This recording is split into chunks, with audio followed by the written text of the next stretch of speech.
In my first ABYSSUS video, I got all the way to the first boss, but fell just barely shy of defeating him, but I was already out of time. I needed to go, and so we ended the episode there, but I didn't like it. And so I recorded myself every other time that I attempted to fight the boss in the last couple of days, and I've got 3 videos now of me beating that boss with 3 different weapons. So I thought it might be fun to sort of go through that process and reveal a little bit more about the next layer of the game. So the first time I defeated the boss, it was with the shotgun, which I unlocked during that episode.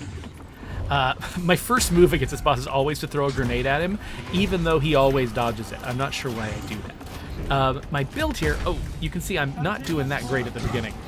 My build here is that I've got this night power that is inflicted, I think, by my grenades. And when I inflict that, he takes extra damage from all my other attacks. So I keep trying to hit him with a grenade to turn that on, and then I blast him in his weak point as much as I can with this shotgun. So we got him through the first phase, which means he drops a pylon that you have to destroy to start the next phase. Meanwhile, you're surrounded by these little ape guys. Now the shotgun has got this great secondary that I really like, which is sort of a room-clearing smackdown attack. Yeah, not doing great dodging him. Oh no, I misremembered. It's not my grenade that starts that night effect. It's my primary attack. So if I hit him with a normal attack, yeah, that's right.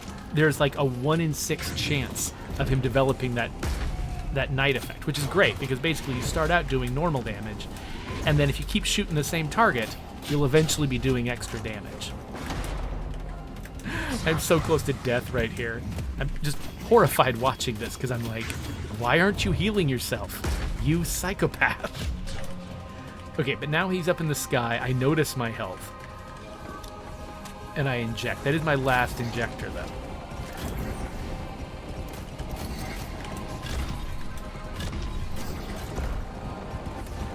Yeah, it's nice to have sort of a room-clearing attack for when the little guys show up.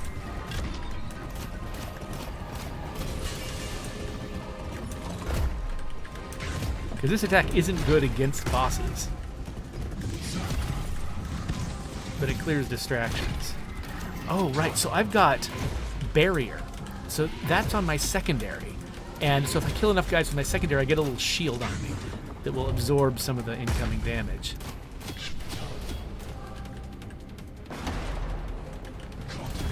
Lights up the floor, but oh no, get off the floor, idiot!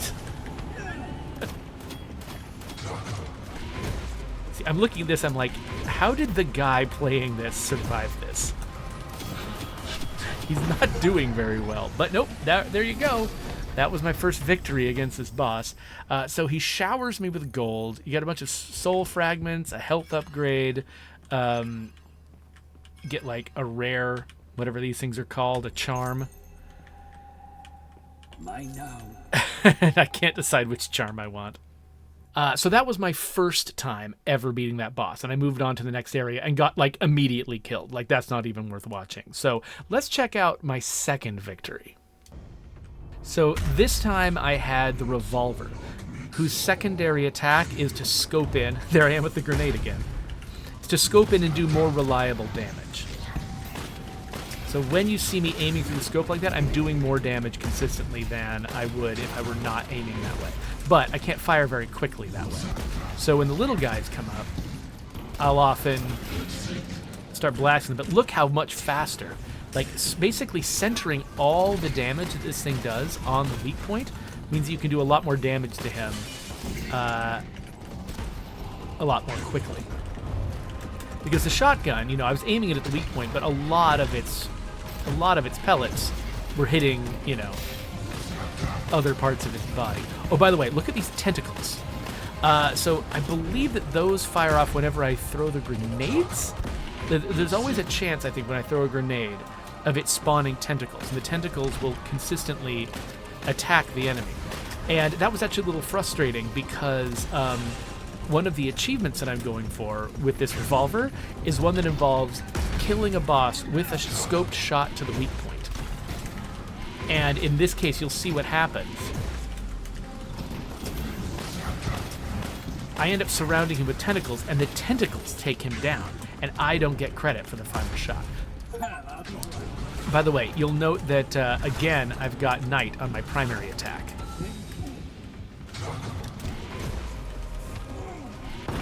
But yeah, there you go. I didn't even kill the guy.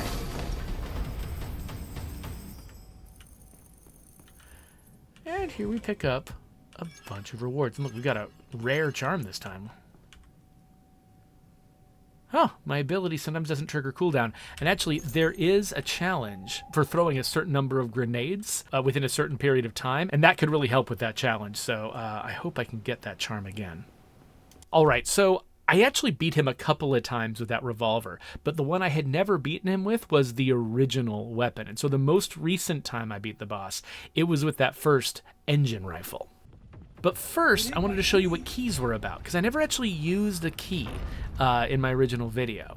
So over here, basically it unlocks a store. So all that gold that I was collecting that I had absolutely no purpose for, this is what it's for. You spend a key to get inside the merchant's den, and then you spend the gold that you've collected for additional upgrades, including additional heals and health upgrades, which are thin on the ground most of the time.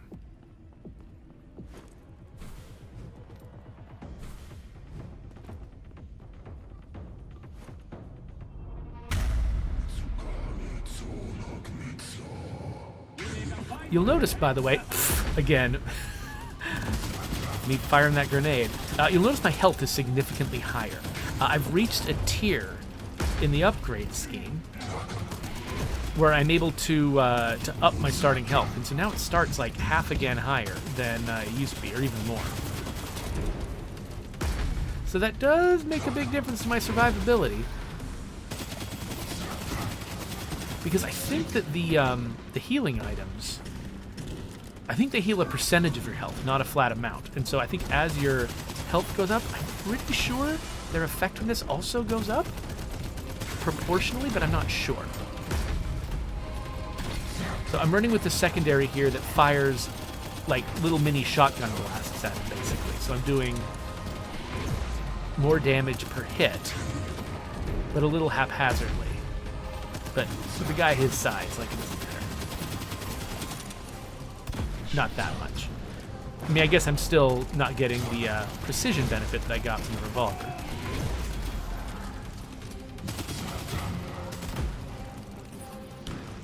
Yeah, so this time I don't have the Knight effect, increasing his damage vulnerability. I do have the tentacles. I think this time they're tied to my primary, though. So, like, the more I just shoot my primary attack, the more tentacles show up.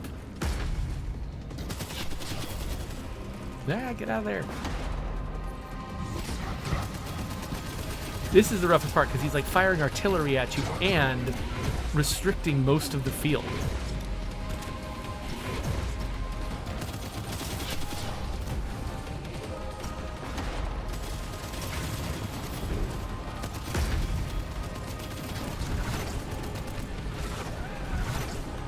This attack is just so deadly. It is so hard to get out of the way.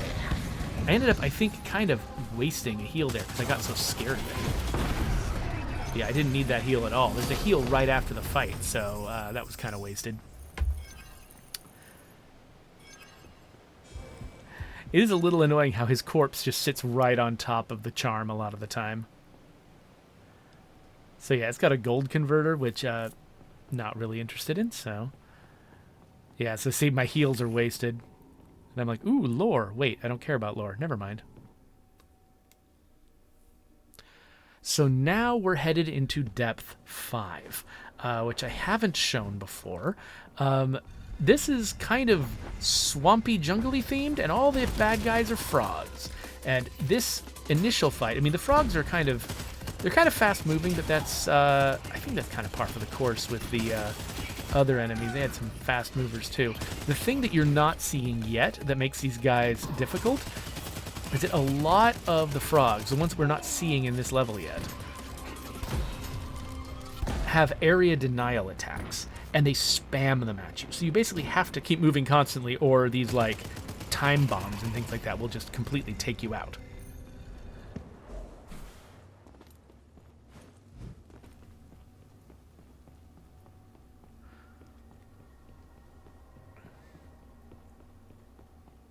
You're in the way.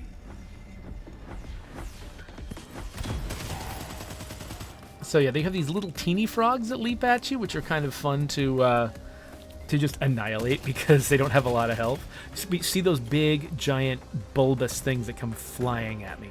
Those, I think they land on the ground. If I understand it right, the thing is, this game is so fast-paced, it's really difficult for me to be sure I'm understanding everything that's happening. But those red bubbles, when the previous boss generated them, they had damage over time effects inside them. But I don't think that's what's happening here. I think that instead those are the area effects of bombs that you have to avoid letting blow up in your face. Did I just miss a chest? What is wrong with me? I guess I'm just moving fast.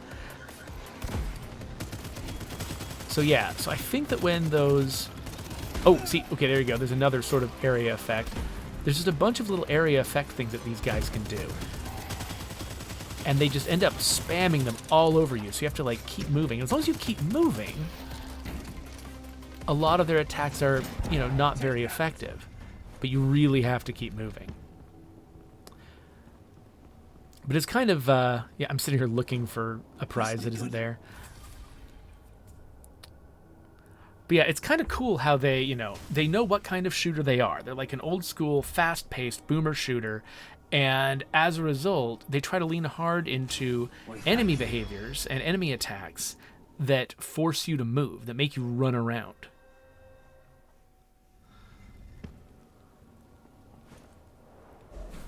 And the deeper you get in the game, the more you have to do that. The better you have to get at the kind of combat this is tuned for. These floaty dudes, I don't know if they're healing the enemies or what, but they get this little bond with another enemy. And I'm pretty sure it makes the other enemy, like, either heal or makes them invulnerable or something. Something is more difficult about the other enemy. The other enemy gets harder to kill because they're connected to one of those floaty... Oh no, I'm inside a thing. You see, you have to just keep avoiding those little bubbles. No, no.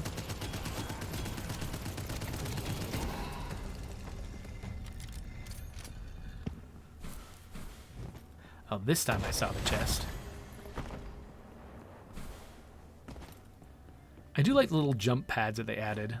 They just kind of give me a fun thing to focus on, especially because they've got all these area denial attacks.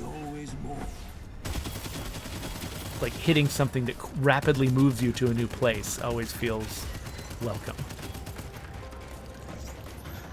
Oh no. So you see that guy?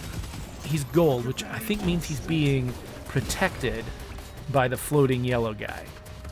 So I have to take out the floating yellow guy before I can attack the glowing yellow guy.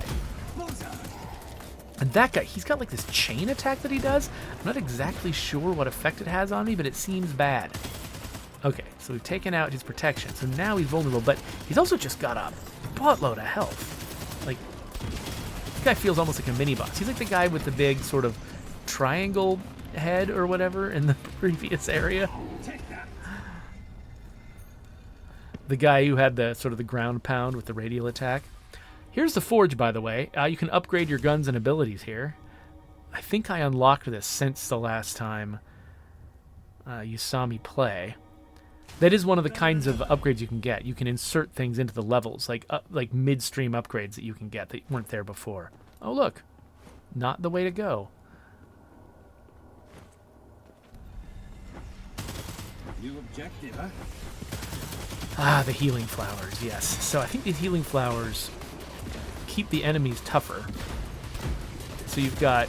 They're kind of like the pylons, but they're pylons that actually make the enemies harder to fight while they're up, whereas the other pylons were just kind of whatever.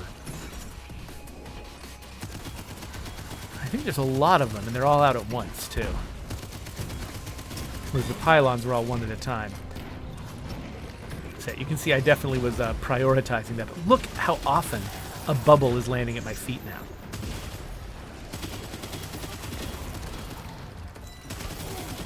Like, I just have to keep constantly moving. And even then, I'm getting hit by stuff. Oh, gosh, yeah, something just landed on me. And now, you can see, like, the thing I'm most worried about is this guy up here. because he's making other people hard to fight. Suits leaking. I'm lucky I had one heal left, but now I'm down to nothing. Another big tough guy here.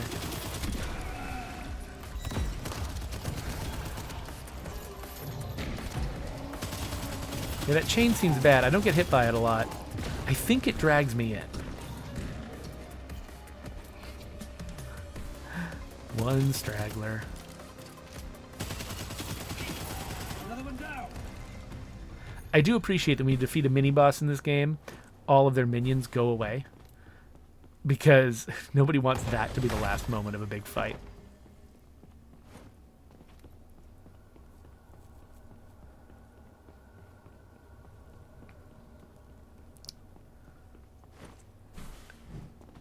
Yeah, this is just a long tunnel into the next level, but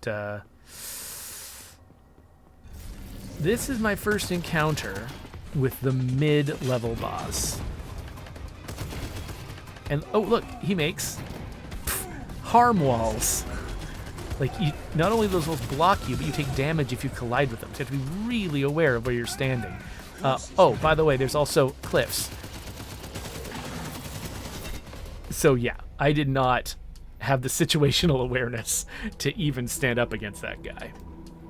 So yeah, I'm still having an amazing time playing ABYSSUS. So if you want to check it out, it's on Steam. I'm probably going to keep playing it, and if I make more progress and reliably start getting into Depth 5, maybe I'll come back and make another one later on so you can see a little bit more of what those frogs are like to fight. Anyway, let's wrap this one up. There's a subscribe button, here's other videos, and I hope I'll see you soon.